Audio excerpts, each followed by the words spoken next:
Hello everyone, welcome to the first session of the VLC Reading Club. Today we will be discussing the book Alone Together by Sherry Turkle. This book was selected by Dr. Jennifer Jensen, Edith Lando VLC Director and Professor in the Department of LLED. Jennifer has left us with some wonderful questions to discuss today, as well as a series of resources that can be used by teachers in the classroom around the topic of technology. Please check out the Edith Lando website for more information on these resources. Unfortunately, Dr. Jensen could not be here today. My name is Pei Van Freilich. I am the program coordinator for the Edith Lando Virtual Learning Center and the designer of this reading club, and I will be your moderator for today's session. I just want to acknowledge that we are on the unceded and ancestral territories of the Musqueam Nation, and we are so thankful for their kindness and generosity in letting us be here to live, learn, and play. Today will be a discussion group which you can follow along. And if you have any comments or want to add anything about the book, you can always email us. Our email address is info.elvlc@ubc.ca. We hope you enjoy the session. Thank you. Do you think it when they're talking to technology and the way they're talking to it, do you think that it hinders or maybe helps how they deal with real people, I guess? I think in some ways it helps. My son's actually traveling right now and he's using text messaging to talk with me a lot. And he will often use Google to, he'll tell Google what to do. So it definitely enables him to participate in facets of life he wouldn't otherwise.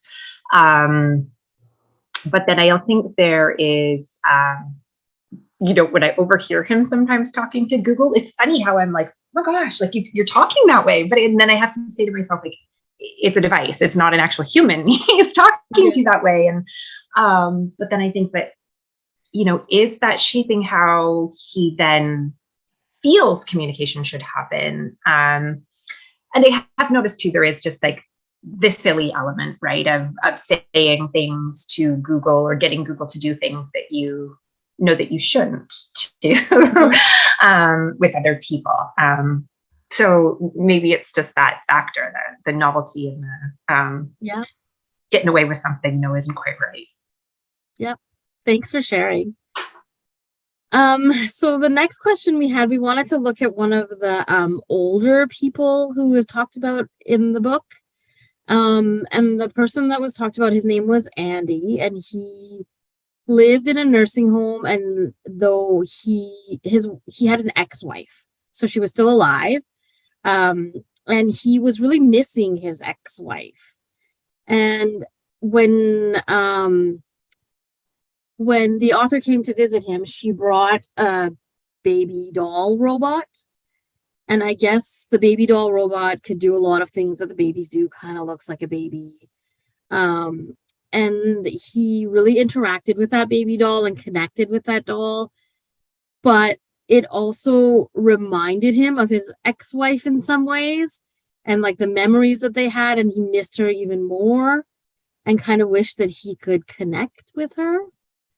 So I'm just wondering, how our relationships and our emotions and how we engage with these can affect us and maybe end up hurting us as people when we connect with them. Or the opposite, how can they support us when we're having difficult or challenging feelings?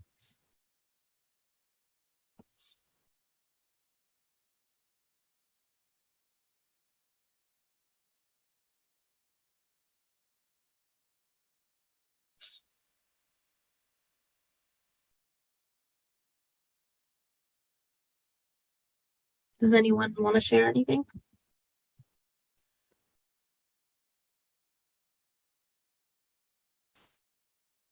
It's maybe coming a little bit off the topic, but that part, I think it was that part, it reminded me of there's an episode of Black Mirror where essentially, if I remember correctly, they like take data from social media to create this like replacement of a deceased person. And so the girl is like talking with what looks like and sounds like her boyfriend or her dead husband or whatever. And then I think at one point they actually, the company, whatever she's paying this money to, like they create the robot that looks like her husband and talks like her husband. And it's all the data that's gathered off of the videos and stuff on social media. So that was interesting to think about, like that replacement of, someone that you're missing, but it's not really them. And yeah, I don't know. It's hard. I feel like everything I'm just saying, like, oh, it's weird. This is weird. Like, this is, I don't know. That's great.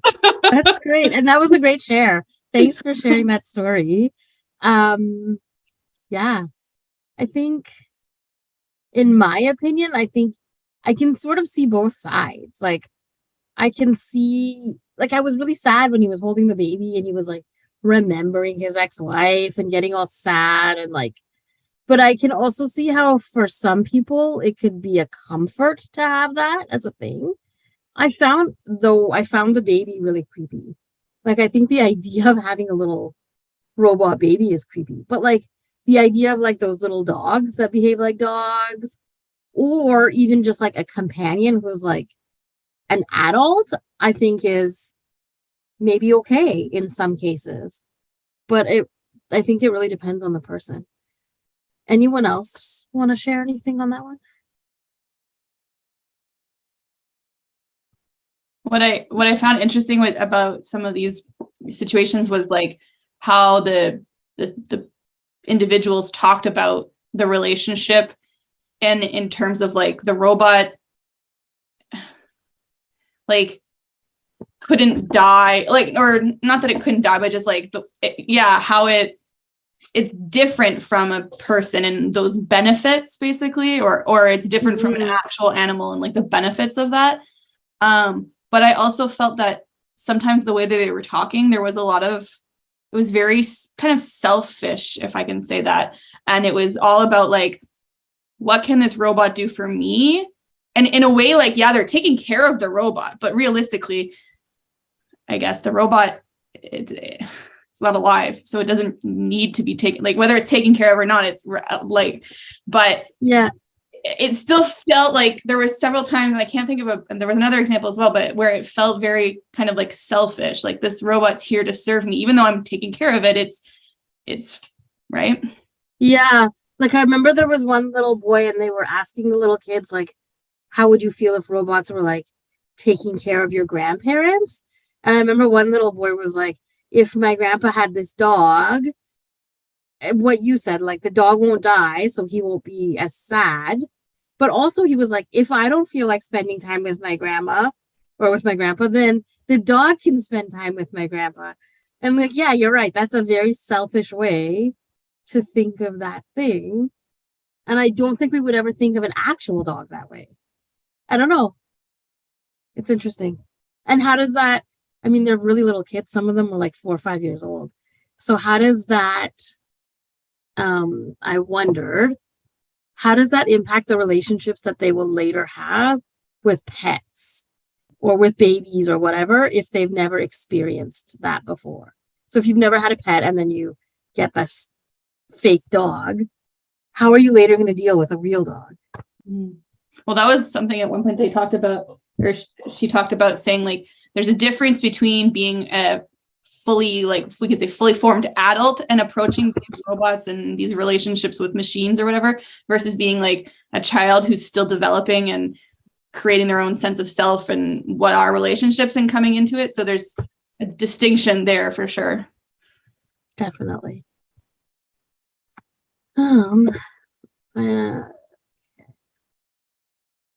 So in her book, she talks a lot about teenagers and young adults, and she talked to them about social media and like how they deal with things online and kind of the identities that they build for themselves online. So what I'm curious to know from our group, like, these kids kind of grew up with it. We didn't grow up with it, and we got it later. So like, how do you guys build your identities online, and how do you manage them? Are you pretty real with what you do? Do you kind of feel like you have to put on a show when you're on Facebook or any of those platforms? What are some thoughts around that? One of the things I was thinking about while listening to this book was that it was published in 2011. Mm-hmm. And I know 11 years ago doesn't seem like that long ago, but the world of technology is just moving so exponentially faster. And so I was quite interested in the findings from 2011 compared to what they might be today, because I feel like the technology is just moving so much more quickly than the chronological amount of years. So I was, I'd be interested to know more about this today in 10 years and 20 years, because I feel like it's just changing so quickly that her most recent research isn't I don't want to say it's not recent, because it is, and it's very good research, but I was like, wow, that's because a lot of the things that she referenced in the book aren't necessarily things that people still use for social media, and things that people use for social media now didn't exist when she wrote the book. So I was just kind of interested by that. How is this research going to change over the next few years? Because of course it will, but I thought that was very interesting. I'm probably one of the very few people that you will ever meet virtually that I actually don't have any social media accounts. I live in a really small place. Mm-hmm. I feel like my life is on enough of display yeah, without it being even more on display. So I have a very, very, very, very low online profile. Anything that's on there is something that someone else has put on for me. I actually just got a new job in our district, and our superintendent put out a press release, and then my brother in Alberta saw it in the newspaper in Prince Rupert, and I was like, what? How did that happen? I didn't get to control that. So that was, but I personally, from my own perspective of not being in that world, like I was just saying to you, it seems like to me that either things are going so well in people's lives on social media that it's just like euphoria, or they're going so poorly that it's very cryptic. I feel like there isn't a lot of in between, but that is from someone who has a very minimal engagement process with social media. So yeah. I think you definitely have got it on the, you've hit it on the nose. That is how it seems, right? And I even think of my own social media, I don't particularly filter what I put on, but when just mundane things happen to me, I'm like, nobody's going to want to hear about that. So I just don't share that. But that would definitely give a more realistic picture of what my life is like. Because even on my profile, all you see is I'm having this excellent day or this shitty day, and that's all you get. Mm-hmm. I'm not going to be I ate a ham sandwich today. I don't know. Go ahead, Lexi. I had something recently where I crocheted a cardigan that I made a cardigan by crochet. Yeah. And so I had my boyfriend take a picture just because I wanted to kind of see what it looked like. And then I was when he took the picture, I was not feeling well that day. I had I was not made up or anything like that. I was wearing baggy sweatpants and stuff. So the photos of me are not what I would necessarily choose to put online. But I kind of looked at it and I was like, hey, this cardigan is really cool. And I decided to share it on my Facebook profile. And then my boyfriend later on, he's like, oh, I'm surprised you shared that. And I did. I had this, which I won't take too much offense to, but I did have this thought of do I really want to post this? I don't physically look my best, but at the same time, I was like, look at this cool thing I made, right? And I ended up getting a ton of positive reactions from people who were like, oh, that's so cool. Oh, wow, which again, that's a whole kind of other discussion. But I just remember having this thought of am I going to post this? I don't look my best. And typically when we put stuff online, we're trying to look all, we're amazing and everything's awesome. And right. So it was interesting to have that kind of thought of, well, I don't look like how I want to look, but this is the reality of what I do look like, I guess. And yeah. So I have a question for you then on that. Mhm. Did you get any feedback? And what was the feedback? The only feedback was, wow, your cardigan's so cool. Wow, like that's amazing. And there was no one who said like, oh, you look bad in your photo. You look bloated. Like, no, it was just, it was all about the cardigan. So it didn't matter what I looked like really in the end. I think it was probably more in my own head than anything else. Right. That's what I wanted you to say. That's great. Thank you. Anyone else want to share on that before we move on? I don't have social media of any form, and I never have. And it was a conscious decision I made early on because I could see how it was not going to be a good thing for me. But one of the things that I found and this might be different from, I think it was Leanne who was saying before, because she's in a small town and I'm not. I'm in a bigger city. And I also live quite far from where I grew up and all my family. And it's definitely been limiting in my life. And, major life things have happened, like the passing of a friend that I didn't know about. And it's something in my husband isn't online either. And it's something we've both really struggled with. And at times we've been like, okay, we just need to make up like a kind of like a fakey profile to connect with people because we're so cut off from so many circles. Even being a part of our kids' school, like how they communicate information within the school and being a part of that, or our son, both of our kids are neurodivergent, and feeling connected to other people going through similar circumstances. It's all social media based, and you're really cut off from that if you choose. Again, disclosure, I didn't read the book, but I did watch the TED Talk. And I think that was one of the things that she spoke a little bit about is how you're communicating, but you're cut off, and the lack of vulnerability. And it's not taking part in those things really does impact your relationships too.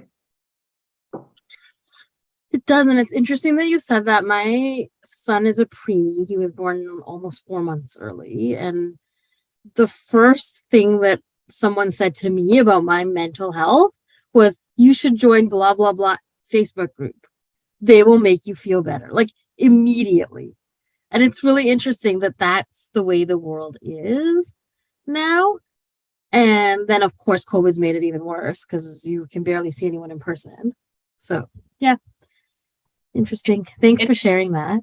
It's interesting too, Leah, what you said like about the death thing, because that's something that I find is, again, very strange. Like I am on Facebook. I have friends and family members who are on Facebook and who have died, and their accounts are now there. It's more recently that they've made it that you can have the person's account be kind of like an in memoriam account. But it's still weird to like, you get those Facebook memories come up and stuff like, cause on this day, and it's, oh, me and my friend.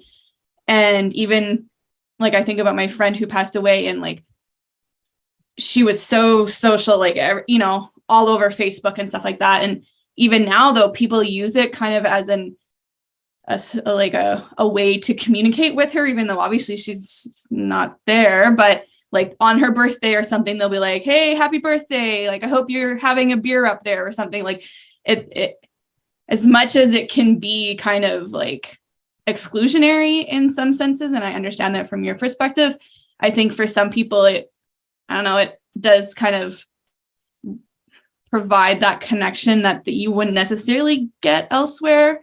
But then it's also strange sometimes when like I had it happen with my grandmother who passed away and people didn't know. And then we're writing stuff on her Facebook profile and it was clear that they didn't know she had passed away. And it's like, there's all these kind of awkward moments as well.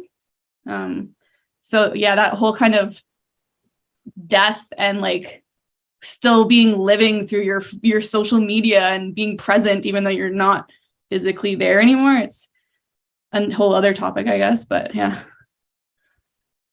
And I wonder how, like, I don't know, a person from like 20 years ago, 30 years ago, who never had any of this would like view us talking to a dead person via social media. Like, is that cathartic and good for us? Or are we kind of doing something that's a little bit, I don't want to say crazy, but like, that is maybe detrimental to our mental health, right? Like, do we want to keep on thinking that this person is alive in some sense? Maybe, maybe not. I don't know.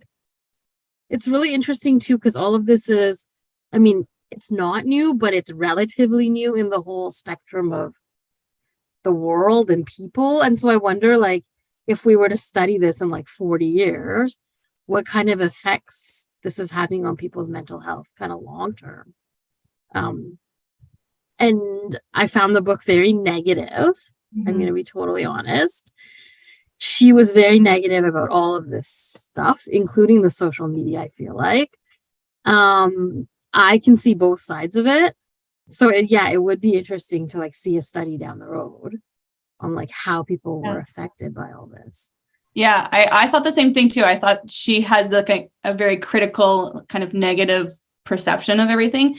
And I see both sides. Like I can agree with her in some ways, but then part of me also wonders, well, how do we know that it's bad until we are 40 years down the road and we can look back? Like, yeah, how do we know? Yeah.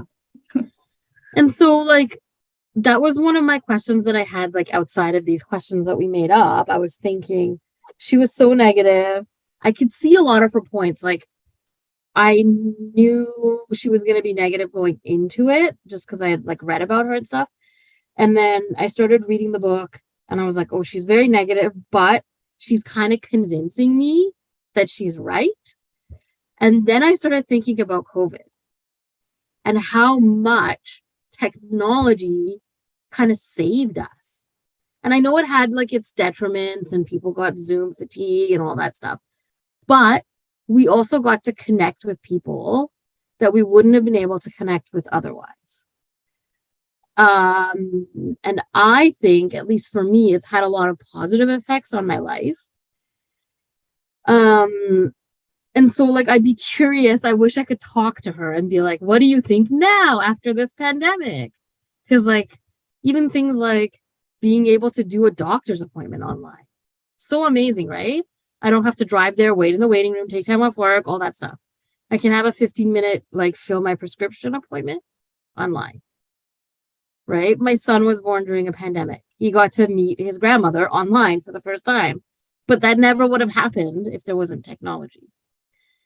And having said that, I'm going to stop my questions for now, because this is why we brought Joe and Joyce here. The book is so negative. It has such a negative view of what technology is doing. But Joe and Joyce have such a wonderful story about how technology has helped them in their lives. And so they're here to share like a little bit about their story. And then you guys can ask them questions and learn more about what they're kind of doing. So Joe and Joyce, I'll open it up to you. Thank you.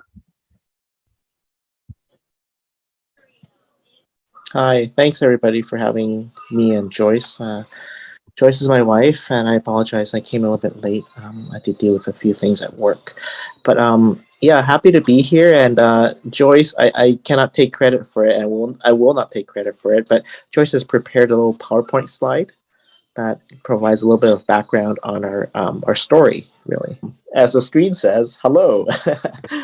We're the co-founders of BCAAC. BCAC stands for BC Association for Advancing Communications. It's a non-profit society that Joyce and I just started earlier this year. And there's a reason for that. But Joyce, you can take the next screen. We have become, like, through our life journey, we have become advocates for inclusion, and we have a passion for using technology to teach and provide opportunities for people with all abilities to learn and communicate. And we'll just share with you a little bit about our life journey here, a little bit of information about us. Yeah, we are parents of a child with disabilities. Our child has autism and also a rare genetic condition. So one of the things that has impacted his life is his speech. And he hasn't been able to, he's not able to communicate with verbally. So he's considered minimally verbal, meaning he can probably say a few words that he could use, like mama, baba, yes, and no. But besides that, it's a little bit difficult to get him to communicate. And so what we have done is since he entered elementary school, like, a lot of things have changed for us, because like when he was younger, when he was like a toddler, like a lot of things, like when he was at home, we could guess a lot of the things, we could communicate with him. But once he entered school, that's a new story, because in the education system, like, how do you show the teacher what you know? And if you're not able to show what you know, whether through speech or through writing, then a lot of times people have assumptions saying that, oh, you're not able to do that, you're not capable. So one of the things that Joe and I really wanted to do was we saw technology as a big piece in education to help our son to move forward. And so we enrolled in the MET program, the Master of Educational Technology program, and we are almost finished. We're in our last term. And so we've actually learned a lot through the past 3 years. We actually started our education in the program right when COVID started. And then so now it's been 3 years and we're almost done. And we've had lots of really amazing opportunities because of being in the program, and we have learned so much. So maybe I'll just pass it on to Joe and then see if you wanted to add anything to that. Sure. Thanks, guys. Sorry, that was my son. He was getting a little bit excited seeing mom on the screen. So I'm just going to step out to get a bit more space. So yeah, as the screen says, we went to Idaho. We were invited to an AAC camp in Idaho by friends for kids like my son who are minimally verbal and use a talker to communicate. So that kind of one thing led to another. We came back to BC. We looked around. There's no AAC camp, and AAC stands for Augmentative Alternative Communication, which we'll get to later. But there's no AAC camp in BC, all of BC. So we're kind of scratching our heads wondering, there must be more than a dozen kids, who may benefit or need this kind of camp. So we went around and we partnered with UBC last year, Faculty of Med, and where they train and graduate SLPs, speech language pathologists. So last summer, as you can see on the screen there's an article. Our son was one of a dozen or so kids who got to participate in this camp. We brought the idea forward to UBC. The school is called SAS for short, School of Audiology and Speech Sciences. Basically, yeah, they train SLP. So last year we brought the idea to them. They basically ran it, which is great. And this year we created, you'll see a bit more, information there on the people who made last year's Camp Connect possible. There's a little family photo there. It was fun. It's fun to be part of a camp. But after last summer, we wanted to organize and host a camp, which was more inclusive in nature, more interdisciplinary. And what I mean by that is Camp Connect was all SLPs, which is great. They have their expertise. This year, with Met's support, Edith Lando support, we were able to provide a camp which included not only SLPs, but also teachers and EAs, educational assistants, and OT, PT, and family counselors. Our model mirrored that of the Idaho AAC camp that we went to. As the kids are doing their camp things, which are rotations of different activities using their talkers, we ran parent workshops with the parents during the 3.5-day camp, week-long camp. And the whole idea behind that is, as we look at research and literature, when they talk about teachers, a lot of people have the presumption that teacher is a classroom teacher or the EA, well, or the therapist. We shared with the parents in the room that the primary teachers in their children's life is actually the parents, you and I. Who do they see last when they go to sleep? Us. When they wake up, who do they see first? It's us. So it's a bit of encouragement, soft encouragement at times, and part-time is hard love. Just saying, you know what? At the end of the day, we are the primary caretaker and the primary teacher. So, long story short is that we were part of 2 camps at UBC, one last year, one this summer. We co-founded an organization, nonprofit called BCAC, and here we are. We're very excited, and we'll see what else is over the horizon there. That's fair. Thank you so much for sharing. Okay. Does anyone have? Yeah. Joyce, do you have Does any more anyone have- slides, or is that it? Oh, we have a video or two. If you. Oh, you do? Okay, awesome. Yeah. Thanks. Oh, cute.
So that was last year. We also have a video for this year's camp called Panda AEC Camp.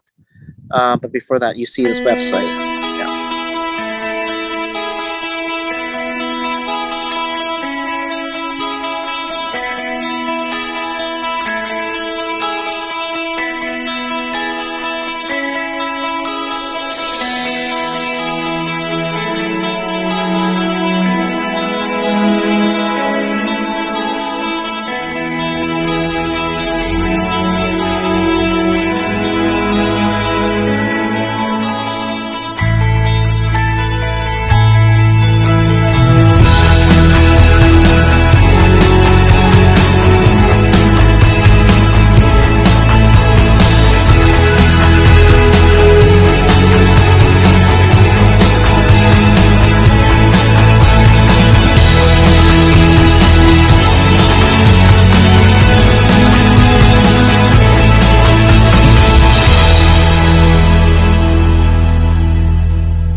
Yeah, I just want to say one thing before I pass it to Joyce and Pavon, that technology for some people it's a luxury, it's an add-on, but for some people it becomes a necessity.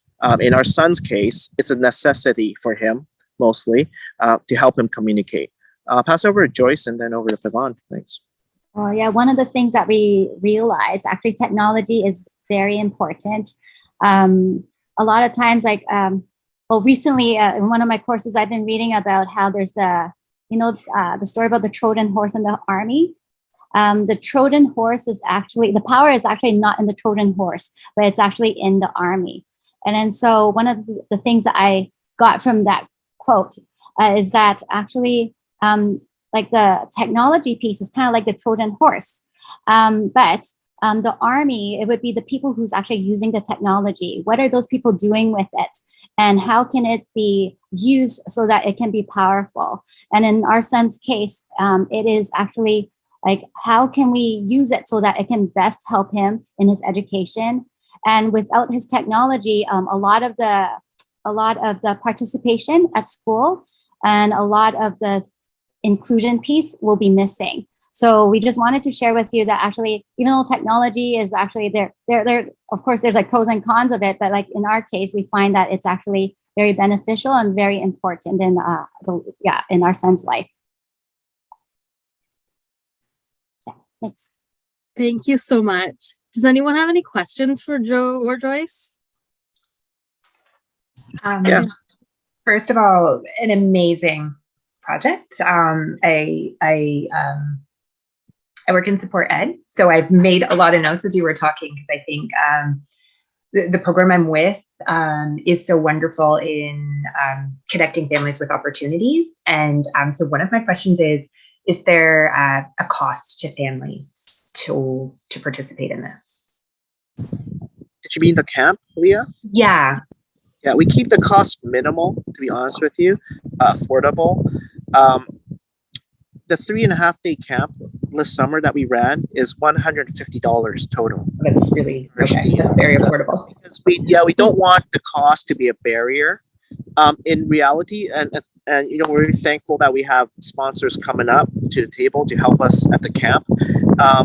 All said and done, it costs close to $1,000 per camper, but we're only charging each family $150 because, once again, we don't want cost to be a barrier. Yeah, thanks.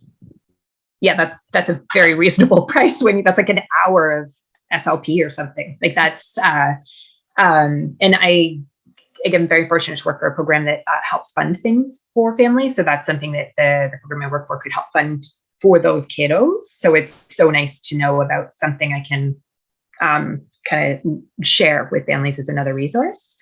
And something that you said really spoke to me about that piece about, like, technology can be a luxury, but it can also be a necessity. And the way that it allows some people to participate in life in a way that they would never be able to before. And I right now am teaching in an online program, which is hilarious because I hate technology. But I also have kids with special needs, and it became pretty clear to us when my son was probably before he was in kindergarten, that I wasn't going to be able to continue working full time. And then it became clear I wasn't going to be able to continue working. And then at some point I found out about this lovely program where I could work, but from home, but still be a teacher, which I never thought I could be a teacher from home. So it's been, sanity saving for me, but also financially for us, but also so many of the kiddos I work with, it has been life-saving for them, whether it's their, they have their own unique needs that this program allows them to participate in school in a way that they never would have been able to, or they're remote, or, whatever it is that it serves a need for them.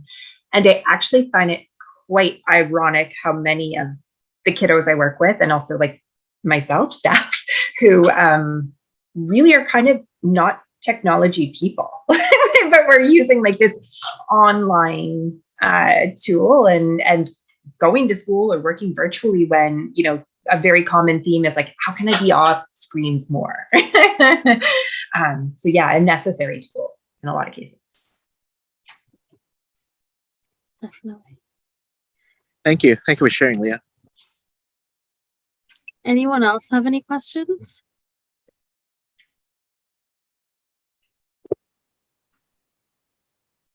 I have a question. I know that your son uses his device to talk with his teachers and like his support workers. How does that work with social interactions with the other kids? Joyce, do you want to answer that? Well, it has been a learning piece, I think, for our son at the beginning, because actually learning how to use a talker is like learning a complete new language. And then how do you get somebody to use a new language without having other people around you know how to use it? And then so it's been a journey for us, having our son have to learn that first, and then having to, like, what we've been doing is, of course, we've been advocating for him, and we've been promoting more awareness. So since kindergarten, since he entered school, we've been going into the classroom every year. And then so we would be sharing with the class, like the device that my son is using, and then just explaining to them about the needs. And recently we've been starting to use some stories that have AAC characters in them, so that they can, so that the children are going to be able to understand more about the communication piece. And then so it's been really helpful. And then it's been really great to be able to see that, to see how there are so many kids who have grown up with my child. Like he started kindergarten and then now he's in grade 5. So seeing like now that we look back, we can see that a lot of the kids who are in his class, they know him from before. And then, so it's kind of like a stepping stone every year. It takes time to build up. And we find that actually, like we're trying to teach them how to be patient, because in order to use the AC device, you have to stand there and to be able to wait for the person to type out their messages. So we have to say that it's still ongoing. It's still ongoing. And yeah, Joe, maybe you could add more to that. No, sorry, I didn't mean to interrupt you that way. But I just want to share with the group here that, and that's an excellent question. How do we get others, his peers, socially kind of, interested or using the device? Part of it does reside on the parents, not only to, go to a classroom and, share this and that, but also the parents, do they use it? That's a fundamental question, right? Because you can, and we share this at camp too with other parents. If you want your child to be an excellent, swimmer, pianist, hockey player, you got to know a little bit about the activity or the sport. So in other words, in our case, we encourage the parents to use their talkers more. You cannot just point to the kid, point to the talker and say, use it. Tell me what you want. Do you use it? Right? So, there'll be times when the kid doesn't want to use it. Just like any kid, there'll be times when they refuse to answer you. Right? That's just the way it is. So, we encourage the parents to pick up their talkers, to learn how to use it. Me and Joyce went through a 21-day, is it AEC training camp, boot camp kind of thing? AC challenge. Okay, AC challenge, they call it. It's a boot camp. Basically, we put ourselves through 21 days where we forced ourselves to use the talker, use the thing. It was hard. Like in the beginning, you think, 21 days. Yeah. Halfway through, it was hard. We almost gave up, but we persevered. We pushed through it. And now we have it on our phones and we use it semi-naturally. Like there were times when we asked my son, hey, what do you want to eat? Hot dog or hamburger? And I'll just pull it out. I'll start using my talker, hamburger or hot dog, right? But modeling without expectation. A lot of therapists, and we're learning together with a lot of therapists, hey, they hand over hand, they put their hand over the kid's hand and say, okay, point here. Okay. Recently, they've been saying that the new research, new learning is modeling without expectations. So whether it be a therapist or a parent, teacher is like, hey buddy, what do you want? Apple juice, orange juice. And if the kid doesn't want to use it, that's fine. I'll pull up mine and I'll start talking to myself. I think I'll have orange juice today. Right? So, it's just talking. So the more frequent, people use it, the more natural it becomes, more organic. And that kind of starts from the home. Let's be honest. Everything starts from the home. It needs to start from the home. And then it filters through towards a classroom and a community. That's the hope. So that's an excellent question. It needs to start from the home. And if you do a good job at home, I believe it will naturally progress to the school and community environments. Yeah. Thanks. That's great. Thank you so much. Anyone else before we move on? Thank you again, Joe and Joyce. Thanks for being here. Do we log off? Oh, sorry. Yeah, totally. Okay. Thank you. Thanks, guys. Take nice care. meeting you. Okay. Thank you. Take care. Bye-bye.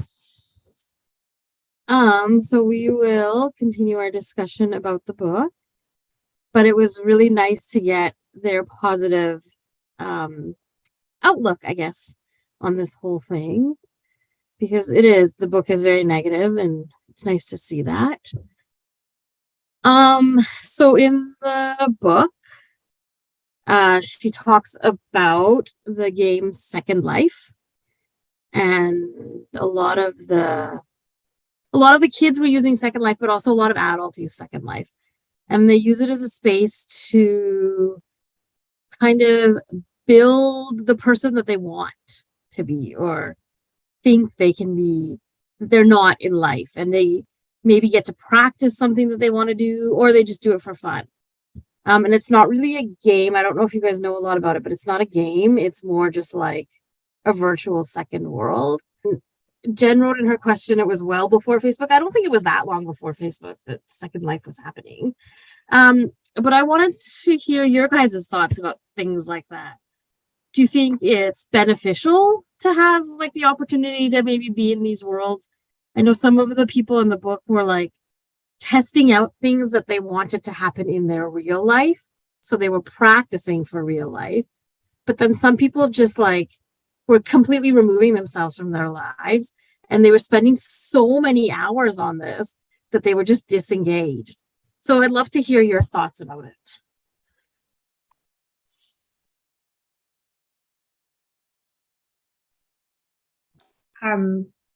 It reminds me of Animal Crossing.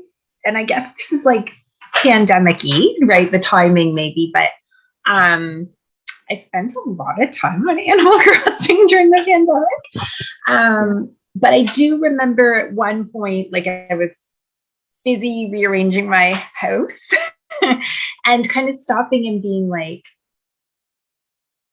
like realizing that disconnect of like, okay, wow, I'm spending a lot of time on this fake home, and look around and it's kind of in shambles, and maybe I need to step away and focus on that. And so it was actually kind of a good realization, I think, for me. Like it helped me maybe see something I was missing. Yeah. Anyone else? Thoughts? Thanks for sharing. It's maybe not so much an environment, but still like creating a avatar is with like the Bitmoji, like you can create your own little character, right? And I remember creating mine, and when I created it, I was trying to be realistic to my body type and all of these things and my chin and stuff. And then, but the Bitmoji that was created, I looked at it and I said, well, I don't really like how that Bitmoji looked. So I maybe undid some things that made it look kind of like me, but like an idealized version, or, you know, a little bit like, oh, a little bit slimmer, a little bit, you know, just how I kind of wish maybe I looked if I was an emoji or whatever. But yeah, it's just kind of another interesting thing to kind of realize is how we create our virtual selves and represent what we look like in that way, and either, you know, trying to remain true to what you look like, or kind of enhancing a little bit, or then kind of going the complete opposite and creating something completely different. But yeah. Anyone else?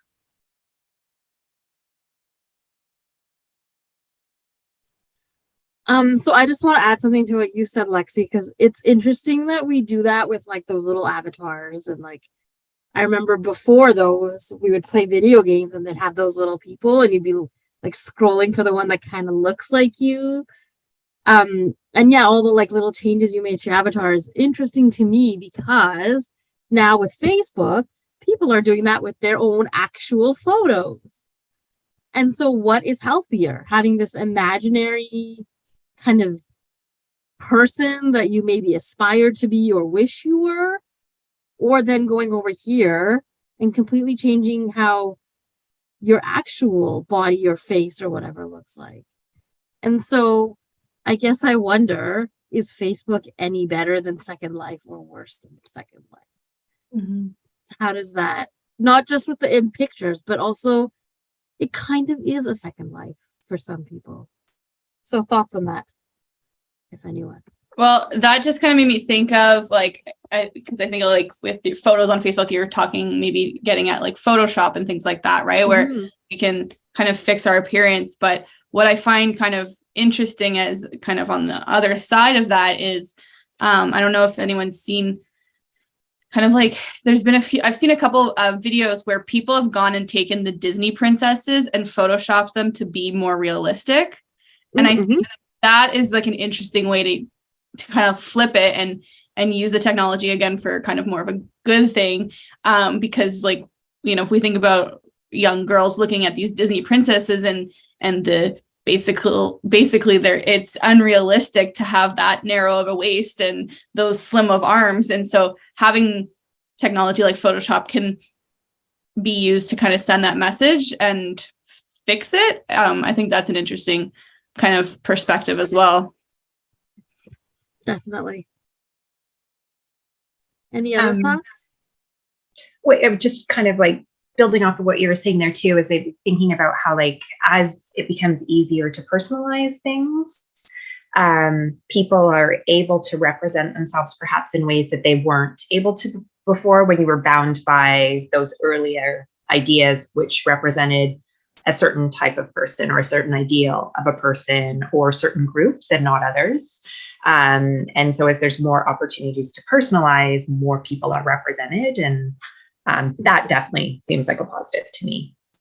Yeah, for sure. Yeah, I think that's a really good point, because I'm sure that like if you went back, there was probably mostly, if not all, white characters, right? And, you know, at least with Bitmoji and, you know, newer stuff, I think there is more opportunity to have diversity reflected in the characters that we create. So yes, that's a good point, Leah. Yeah, definitely. So I guess the other piece that we were thinking about a lot, Jen and I, when we kind of went over this book, was like people are on social media so much and it can get tiring and stressful. And you kind of always have to be on because of social media. Like you don't just go home and you're switched off.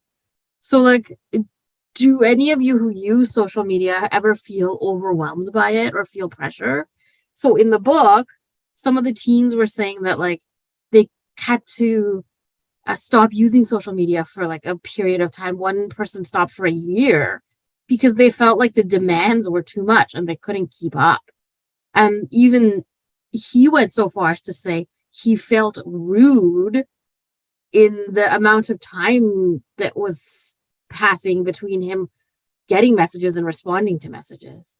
So I'm curious to know what some other people feel about social media and the stress that can come from it.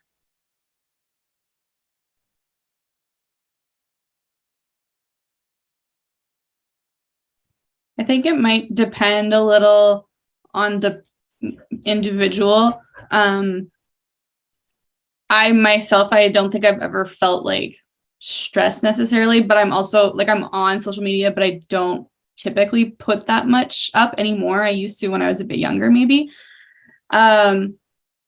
But I can imagine that someone who's more of like a content creator or like feels that they need to keep that presence and they have an audience that they're really like catering to, that could definitely be like a stress in terms of like having to think of something to put up because your audience is waiting and, you know, worrying about like what people might say if you're not putting something or if you're not putting something that's quality, you know? So, yeah, I personally haven't felt that, but I don't use it as much as others do, and probably as much as like I would say younger people might use it. Not that I want to think about myself as like being that old, but yeah.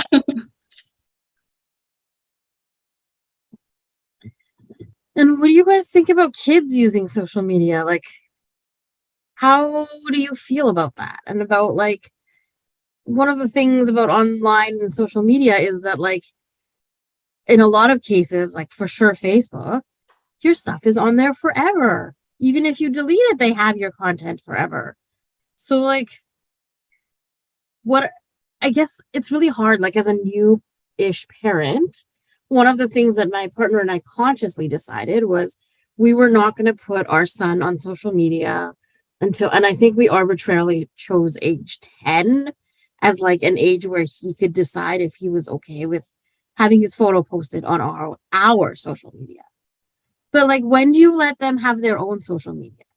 And it's such a tricky question for me because although I have fears around the stuff is on there forever, there's like people online who are doing inappropriate things or whatever, but also not having social media can have negative impacts for them in their real social lives. It's just so tricky to know what to do. So what are some people's thoughts around that? I personally find this aspect of it terrifying. as a parent and also as a teacher. And I know it's something that comes up when I'm talking to my learners, is just tricky situations they've gotten themselves into. And I think in particular with conflict, because it can be really difficult to diffuse or solve a problem on a device, because the nuances don't come through, or it's so easy for, tone is missed. And so it can really inflame situations that, and I think also the speed of communication, where you're not always maybe taking a beat when you should, or, it's late at night in your room on your own and you're saying things that maybe you wouldn't say face to face. And again, that can be so easily shared. And that's something I've seen is kiddos realizing something's been shared that they didn't, and not even like the worst of sharing, but even just, a conversation they thought was private that was shared. And it's so tricky.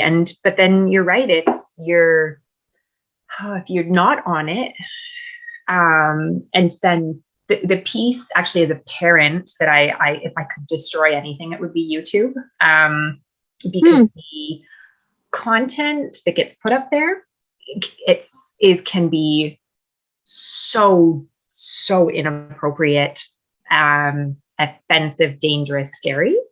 And it's like your kids have access to the worst things you would never want them to see at their fingertips. And then you don't even know that they've seen it. And that they can connect with people. And I'd like to get you rid of YouTube. The interesting thing about YouTube too is that you can view it without signing up for anything. Yeah. So you as a parent would never really have to know that your child's been on there. Mm-hmm. And it sends you to things like, it prompts you towards things, like it's almost like it's stepping you towards worse and worse things. So pushing you towards, I don't want to say a worse version of yourself, but maybe it's skewing you towards a developmental path that you might not have gone down yourself. And it's scary. And I think there's a deliberate, people who want to recruit kids to certain ideologies know exactly how to use YouTube as a way of hooking them and building those connections and speaking to them in a way that they'll have success with their message. I would add on that TikTok is very, also very like it, I think even more than YouTube, it, like the artificial intelligence that realizes what you're watching and then gives you more of the same stuff. Like if I look at my own, what I look at on TikTok, it's very dedicated to crochet and education and dance. But like if I can take that and apply it, I know that there's stuff on TikTok that is inappropriate, or at least inappropriate for children, and it's doing the algorithms are doing the same thing on their end, but it's generating this content for them that like it's just getting further and further, like you said, of into dangerous territory, right? And then just kind of going back to having kids on social media and their photos and stuff, I think we like the kids now are probably the first kind of generation of children who are growing up as with the social media, like, because when I was a baby and a child, my parents, their social media didn't exist, right? But now people my age are putting up photos of their children on Facebook, and when they become adults, do they really want their baby photos all over the internet? Do they? And like sometimes they're naked or they're doing embarrassing things or whatever, like kids picking his nose, like I don't, those kinds of things that you wouldn't put necessarily, and if you would, it would be your choice, not necessarily someone else's choice. So even that whole kind of concept of like consent, and like can a child can't consent to put their photo on the internet, so should parents be putting their baby's photos all over, like, and it, you know, of course they're happy, they want to show, oh, my baby's so cute and lovely, and like show off what, you know, their family and their love and everything like that. But down the road, how is that going to impact those babies who are becoming teenagers and adults, right? Yeah. And as you were saying that, I was thinking of something like when we were kids, our parents had those like albums where they put all our photos. Yeah. And I know like my parents have been like, share your album with like so-and-so, like I'd have a friend over or whatever. And there were definitely pages where I'd be like, nope, you're not seeing that, right? Like I'm in the bathtub or whatever. There's none of that online. Yeah. And even if your kid gets mad and you delete it, it's there forever. Mm-hmm. So yeah, that's really too bad. We actually, my husband and I follow a couple people online who we are just like, we just cringe at what they post. One has a younger son, and just the things that it's not inappropriate, but it's just stuff that I would say if when the kid's a teenager, he's going to be like, that makes me look so weird. Mm-hmm. And I don't want it there. Mm-hmm. And then I actually have a story of like a person we know who has an older, like an almost adult teenager. And the parents are divorced, and the mom was posting a lot of stuff about the son online, and it was embarrassing content. The son ended up moving out over it because he just was like so upset about the stuff being posted. So I get it. It's hard because I know people just want to share. Like it's my excitement that I had a baby, but the baby is also a person. It's very gray. It's gray. Like where, you know, you want to share your excitement and your love, but then, okay, where do you draw that line then, right? And then the other thing that comes up is the like safety aspect. So I've seen recently, because of course people all do those like first day of school, right? Those photos, and all of my photos are in that like photo album, like you were talking about. But now parents put those on Facebook, but they put it up with the little chalkboard bust that says like, my name is so-and-so, I'm in grade 1 at this school. And my favorite thing is, and like, okay, so you've just given the internet and the world all this information about your child and where they go and like where they are, right? Yeah. Like, do you really, people don't necessarily realize. And I think that comes bringing it back to like letting children use technologies and social medias. Like we do need to let them use it because we need to educate them on how to use it properly. And if we just say, no, you can't use it at all, then they're going to fall into these traps that exist, right? Whereas if we can let them use it, but let them use it safely and teach them how to be safe and responsible, I think that's where what we need to do, because ultimately that, like, otherwise, you know, who knows what might happen, I guess. Yeah, for sure. Thanks for sharing that. So we have 10 minutes to the end of our time. So before we kind of say goodbye and wrap up, I wanted to open the floor to see if you guys had any questions or comments or anything about the book or anything about technology, really.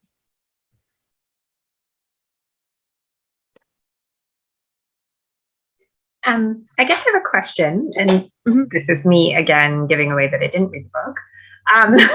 But was there any, so in the TED Talk, one thing she talked about was like conversational Thursdays instead of casual Fridays. But I'm wondering, was there like, you know, pearls of wisdom in there as to, you know, what we could, or was it kind of like we need to step away from the screens? Was there?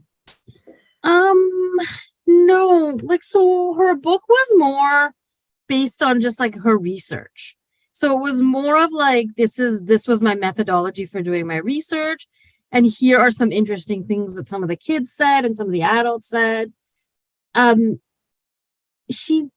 So all the things that I'm saying about her negative opinions, I would say it's more of an inference from the way she talks and what she says. She didn't come out and say any of that.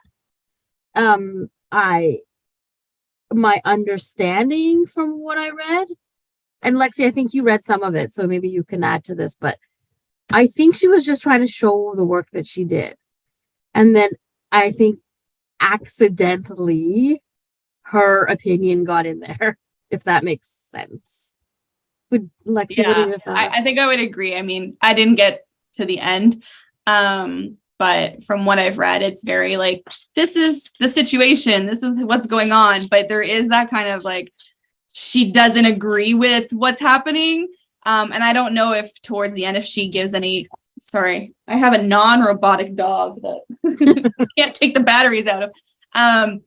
But I don't know if she gives any like suggestions of like what should we do, right? Like, because okay, here's the problem that she seems to be presenting, but I don't know if there will be because I haven't got there. But any like now, what do we do to kind of balance this out? Because one of the other parts that I kind of made a note of was the decline in empathy that she kind of noticed, and how because of these like technology, the mediated kind of relationships and things like that, how empathy is declining, and that's something that I do find scary. And I'm like, okay, well, yeah, this is a problem. This is bad, right? But okay, what do we do? Because the reality is technology is here. We're not getting rid of it. It's just continuing to increase. So how do we balance it so that, yeah.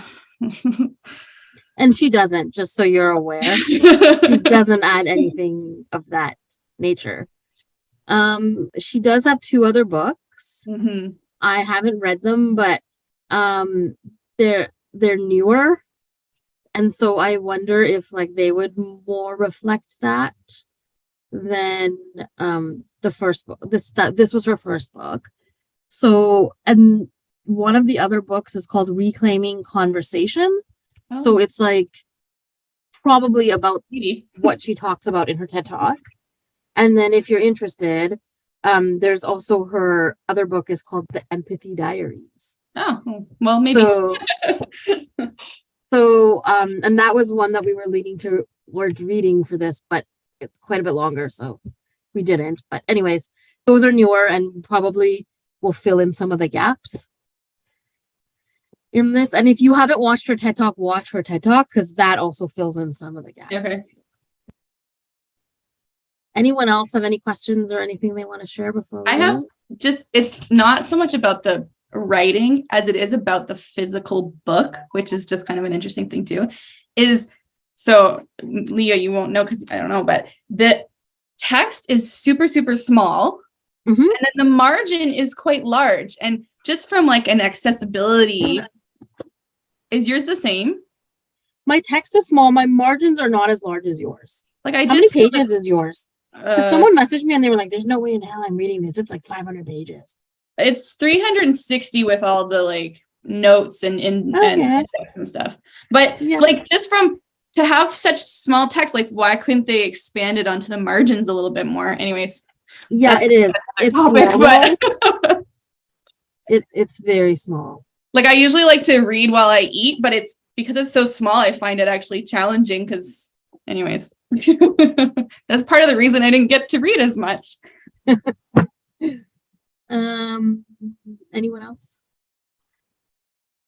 So it was really lovely having all of you here. I'm sorry it ended up being such a small group. I don't really know what happened because I had 150 people registered. So who knows where everyone went. But if you're interested, the next session will be happening in November. The dates haven't been launched yet, but it will be in the next week or so. The next session is on indigeneity. And most likely it will be short journal articles, so not as much reading as this.